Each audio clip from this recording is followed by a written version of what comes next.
Um, there's been a lot of discussion as to whether or not real estate in Las Vegas is going to have these sustained increases in the average price of houses. And I've got a lot of gray hair, and I've been through 3 of these rodeos. And so I'd like to kind of explain why I believe that we're in for a correction in the near future. I would like to share the relationship between unemployment and real estate prices. This graph shows the peak of mountain of foreclosures matching closely with unemployment in the last recession. If we line up the prices of houses with unemployment, you can see there's a huge correlation between unemployment and housing prices. Why does this happen? When folks can't pay the mortgage, they are foreclosed on. These foreclosures flood the market with distressed prices. More inventory lowers the average price. But let's back up a little bit and see the correlation between unemployment and delinquencies. Delinquencies are a prelude to foreclosures. There's one distinct difference between the last recession and this one. I'm calling it the government boot, or the forbearance break. For the last 10 months, folks didn't have to pay their mortgage. The government stepped in on the break to delay foreclosures.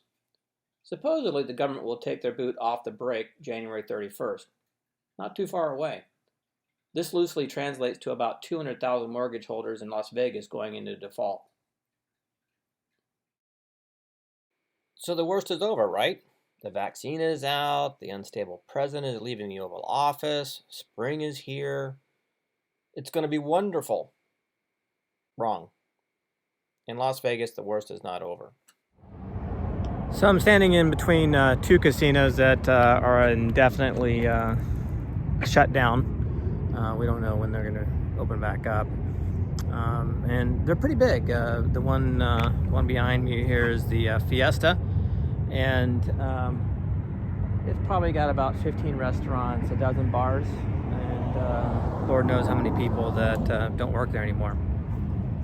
And then if I just step across and look at the Texas Station, as you can see here, it's completely vacant. They had a bowling center, conference center, wedding chapel, theaters, bars, casinos. All that's done. It's closed, empty, vacant. No end in sight. Probably be vacant for at least another year. And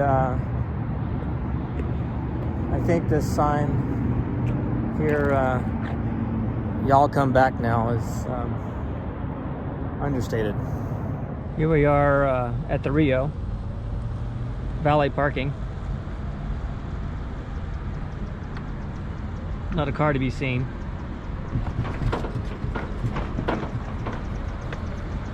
Pre-COVID, there'd be 100 cars here.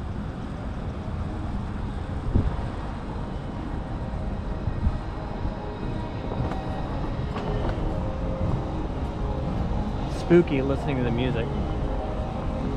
If there was ever a time to shoot a movie in Las Vegas, this would be it. This is the apocalypse. So here we are at the Palms. Security guy ran me off because I'm not supposed to be here. But this used to be, of course, hugely popular. Closed down indefinitely. Nothing open.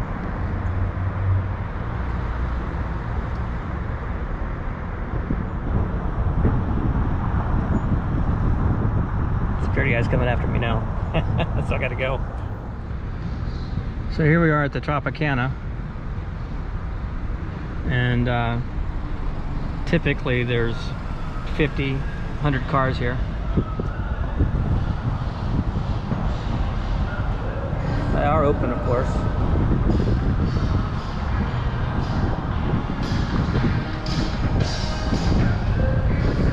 Playing decent music, at least.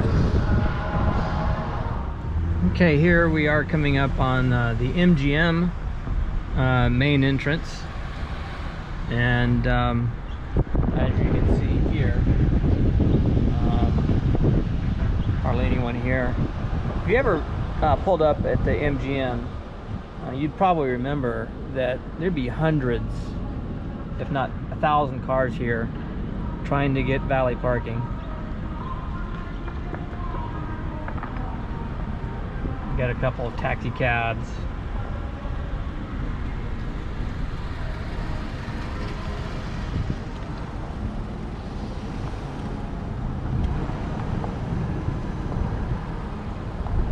The strip is devoid of pedestrians. No one is buying t-shirts, souvenirs, or knickknacks to take home. There are a lot of casino workers, of course, that are unemployed. Keep in mind, casino workers support all the other folks who take care of ordinary services. So yeah, this is another example. It's just a car wash. I come here once a week or maybe once every 2 weeks, and there's 10, 15 guys washing cars. No cars to wash. Just have to wash my own car. No worries. So there I am in a vacant parking lot with unemployment near 14%. No immediate relief in sight. Many of the casinos are closed indefinitely because very few people are coming to Vegas. Conventions and concerts have been canceled, shows are dark, and there are tens of thousands of people from other countries who can't get a flight here. In April of 2020, there were about 100,000 visitors compared to 3.5 million visitors the year before. I predict April 21 will be even worse. The question that we really can't answer is exactly when is this bottom going to occur? We can kind of predict when the bottom occurs when we see the slope level out, but we're not going to see that slope for probably another year or two, if that, because we just don't know or can't predict how much money the government's going to throw at this problem. So unfortunately, I can't tell you when it's going to hit the bottom, but it's going to take a few years. The good news is our investors picked up a lot of bargains during the last recession, and we're going to do it again. Anyone who's been following my newsletter shouldn't find this video a surprise.